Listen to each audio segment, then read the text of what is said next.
Hello and welcome to the lecture for part 2 of chapter 19. So in part 1, I talked about what job order costing was in general. Just as a reminder, it's how we keep track of costs where we have unique jobs, like a custom home builder as an example. And I talked about how to allocate material costs, so direct materials to jobs, and how to allocate direct labor to those kinds of jobs. Talked about that in part 1. So now I'm going to talk about something a little bit more complicated. It's how we get our factory overhead into those jobs. And as you can imagine in a company, and let's just use that example of a custom home builder, they might have factory overhead cost like superintendents that drive around to make sure that progress is being made on homes and the safety standards are being adhered to and all of that. They might have expenses like small indirect materials like nails and caulking, stuff like that. So they're going to have those kinds of costs, and it would be really difficult to attribute each of those directly to the jobs that they pertain to because it's difficult to do. So what we do instead is we gather all of those costs together in a holding account called factory overhead. So at the end of the month, we'll credit all of those accounts and debit factory overhead, or do that during the month. So you can see in this example here, we've got some materials going into factory overhead. I'm crediting materials and debiting factory overhead. That's for things like sandpaper and nails and small costs like that. I'm crediting wages payable and debiting factory overhead. That's for indirect labor, like a superintendent, that sort of thing, or a supervisor, quality control inspector, forklift driver, all of the support staff that supports the production that's going on. I have some utilities that I'm attributing to factory overhead, maybe the heat and light bill for the factory, and then accumulated depreciation. So rather than recording depreciation expense, I'm putting it directly into that factory overhead account, and that's the depreciation on factory machinery. Now, if I had depreciation on the sales people's cars or something that was non-factory related, well, I'd recognize that expense. So I'm loading everything into this holding account called factory overhead. And then at the end of the month, I'm going to allocate out of that holding account factory overhead costs to each job based on a predetermined rate. And that predetermined rate is something that we determine at the beginning of the year. So before we've ever started production, we come up with a predetermined rate.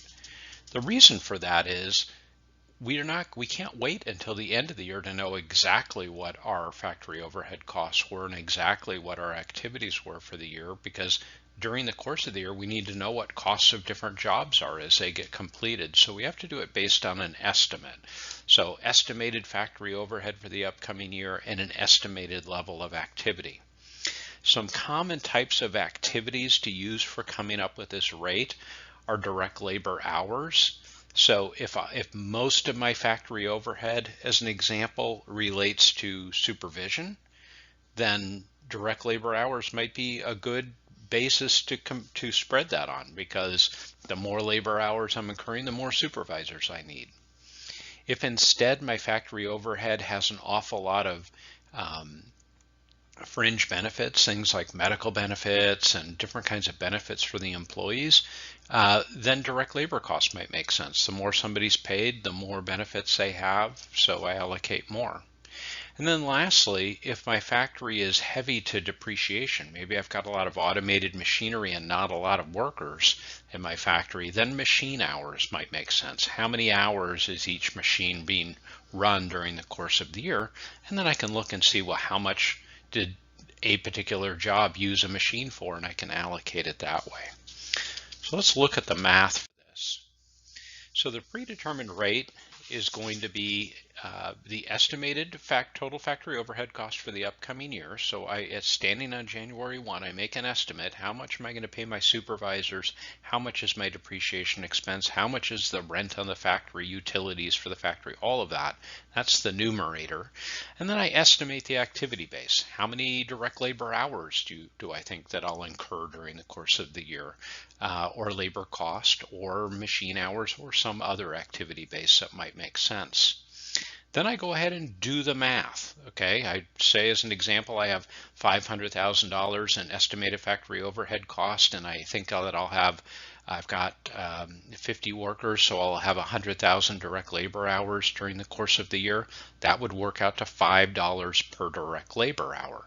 And then I can look at each job at the end of each month and say how many labor hours, as an example, were used on job 71, and I can apply factory overhead to that particular job on that basis. So here's an example. In job number 71 during the month, they had a total of 350 hours. They have a $5 per direct labor hour rate, like in the example I just cited. So at the end of the month, I'm going to apply $1,750 of factory overhead to that particular job. So now on that job, I've got direct material costs that have been applied to it. I've got direct labor costs that have been applied to it. Now I've got factory overhead that's applied to it. So the three types of costs in my factory. Job 72, on the other hand, had 500 hours that were recorded on that particular job. So I'll apply 500 times $5 predetermined rate for $2,500.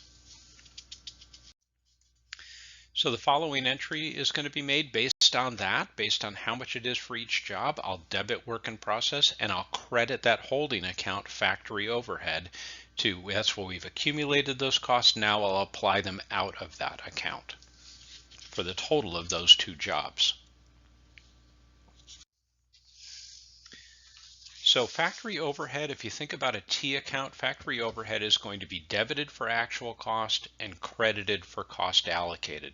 So we're never going to be able to perfectly estimate what that predetermined rate should be. So there could be a small balance in that account from month to month.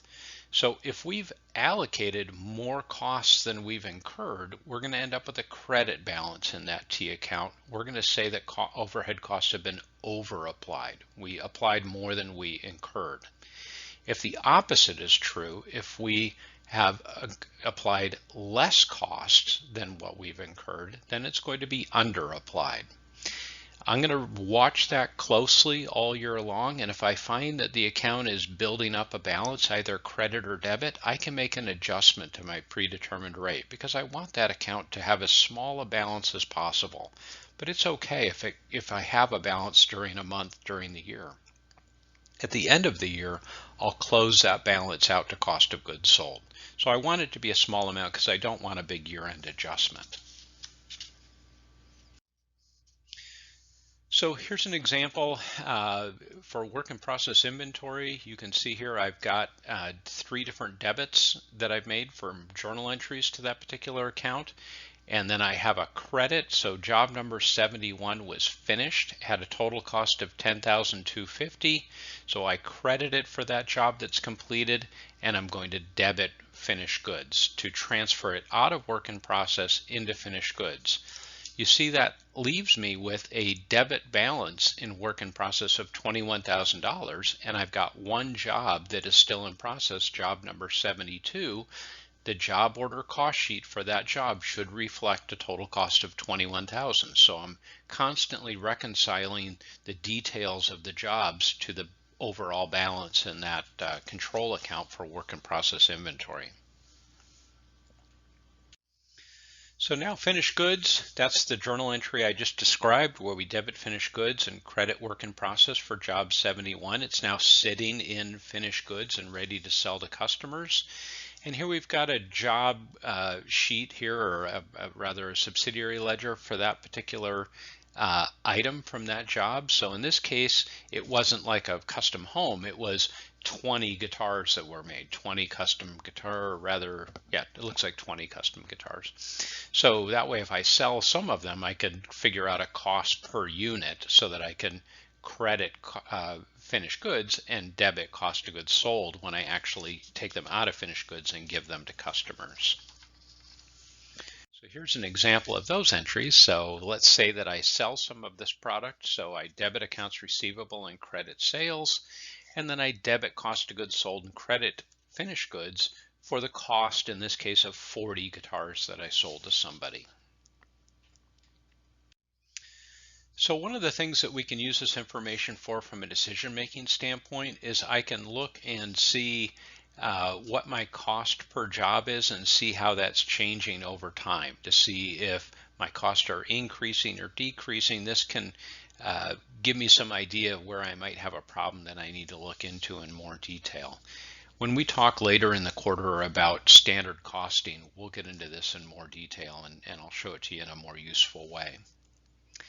The last thing I wanted to mention is how to do this in a service business.